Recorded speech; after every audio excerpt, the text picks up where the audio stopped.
Each year, the state assesses each county in Tennessee for procedures and funding, and out of the 95 Tennessee counties, Polk County was the area that needed most improvement. Dallas Payton tells us about this report. Cindy, David, there were 14 findings. 6 were also included in the report the year before and has still not been corrected. The Tennessee Comptroller's Office released its annual audit report of Polk County government Wednesday and noted many areas that need improvement. There were 14 findings total, and 6 of those were reported in 2021. A few included the Office of Director of Schools having deficiencies in budget operations, the Office of Director of Accounts and Budgets, General Ledger payroll liability accounts not being reconciled, and payroll tax deposits to Internal Revenue Service were not properly reported. Repeat findings are always a concern for our office because what that shows us is that we've told them that there's an issue, we've recommended a way to fix the problem, but either there was unwillingness or an inability to correct it.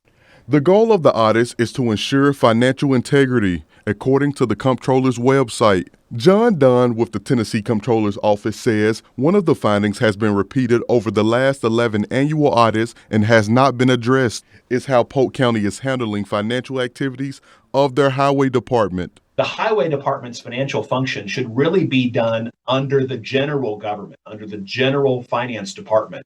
But yet they've kept those two functions separate for years, despite state statute that they've accepted saying they would merge those two functions.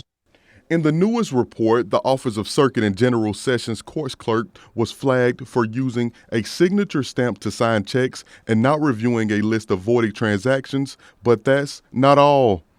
Yeah, operations of the Circuit Court Clerk's office and the General Sessions Court Clerk office are currently being investigated by our office. And if anything there is proven, we will issue those findings in a separate report. Dunn could not share any other information regarding the investigation. Other findings from the latest report feature the Office of Trustee, Office of Director of Schools, and the Sheriff's Office.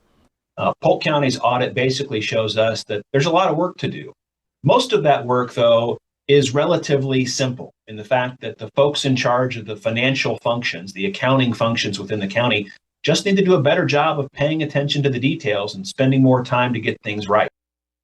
We reached out to all of the offices of the county that had deficiencies that were cited. Some got back to us, some had scheduling conflicts and weren't able to respond. That full report can be found on our app. David?